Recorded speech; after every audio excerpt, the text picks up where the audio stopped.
to private label for Amazon FBA. The product that hits page 1, sells, dominates, and just makes you feel like You can come home.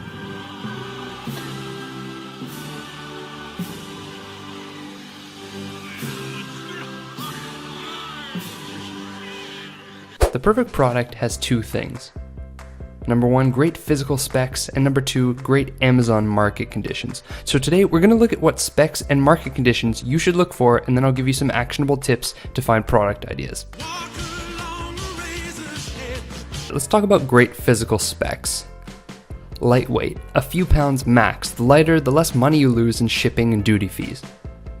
Fits in your pocket, or at the very least, a shoebox. This avoids excessive shipping and Amazon storage fees down the line. Profitable to sell. Buy low, sell high. I'm sure you've heard it. Aim for a retail price of $25 to $100. This leaves room for profit, but isn't expensive enough for buyers to have to consult anyone before purchasing. As for margins, aim to make at least $15 in profit on a $30 product, for example.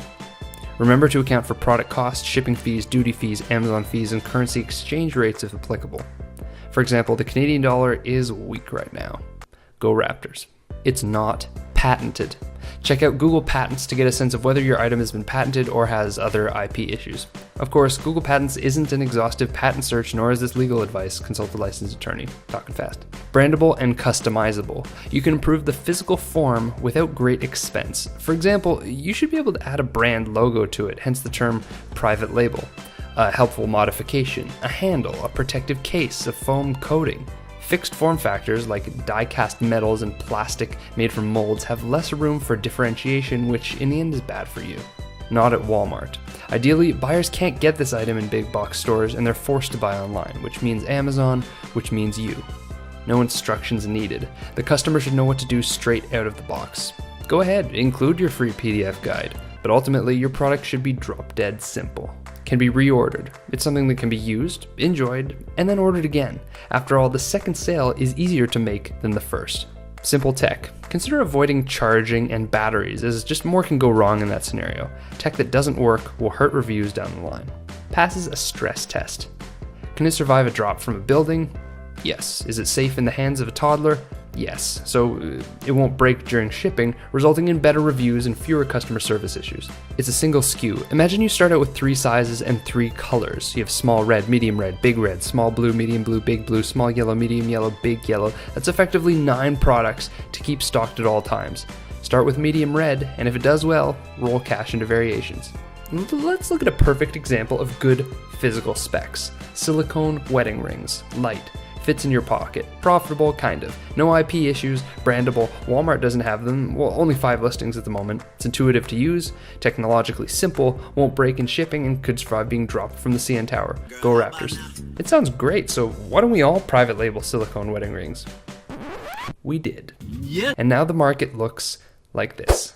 Still potentially profitable, but competitive. Which brings us to the other half of the equation, market conditions. A good product without the right market conditions won't sell.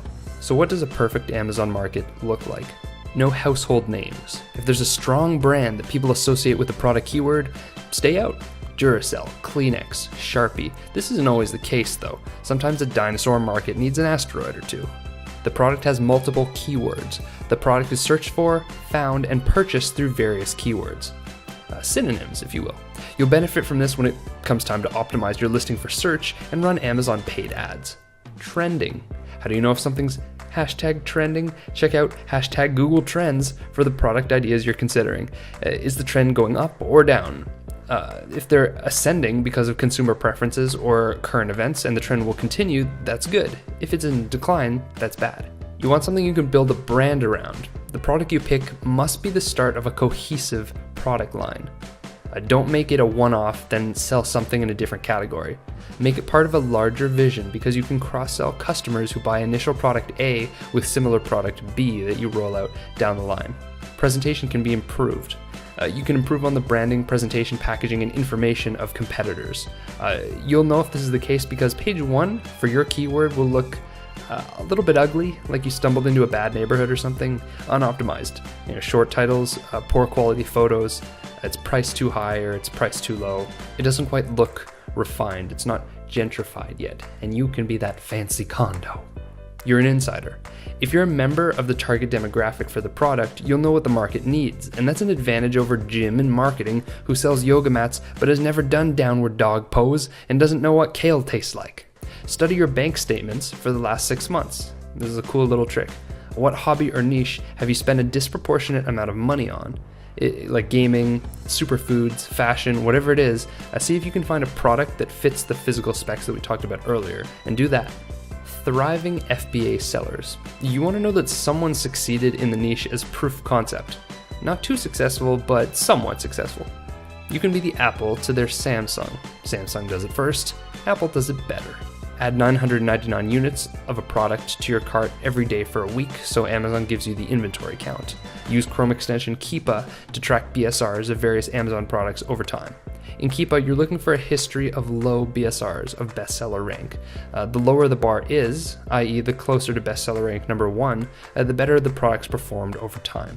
High RPR, revenue per review. The idea is this: high revenue is okay, but high revenue and low review count in a market is the best. Yeah. Here's how to calculate RPR. I'll give you 3 steps. Find the market leader's monthly revenue. In other words, what the top seller makes. Say it's like 24,000.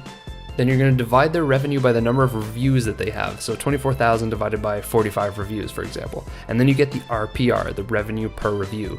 In this case, 24,000 divided by 45 is 533, which is a really, really good RPR. What do you mean?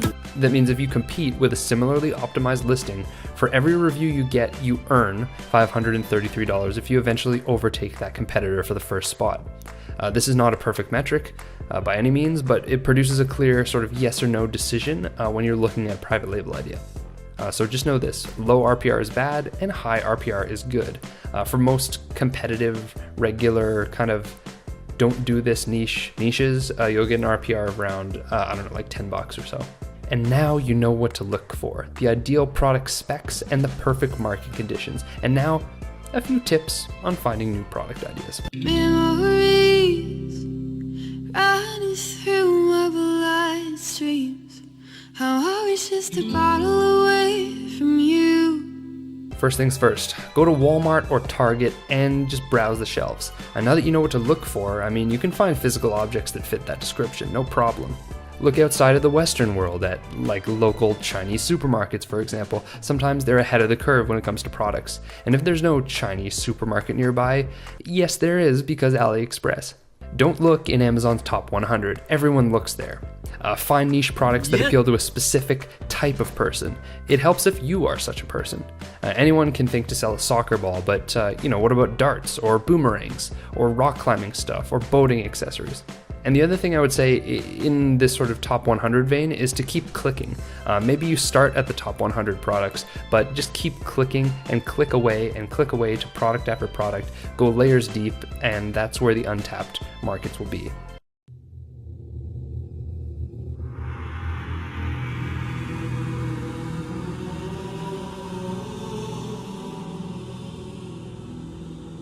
Another good tip is that you can add modifiers to searches. So for example, instead of, say you had an idea that you wanted to do a backpack, instead of just searching backpack in the search bar, you can search, industrial backpack, commercial backpack, bulk backpack, kids backpack, novelty backpack, special backpack, backpack accessories, backpack alternative, better backpack. Does the word backpack sound a little strange to you? Also in the search bar, you can use auto-completion. Start by typing a product name or category and see what Amazon fills in for you. And in addition, I will leave this video in the end card here, but I made a video of the top 100 niches for 2016. Definitely worth a look, and if nothing else, it will get your sort of creative juices flowing in this department.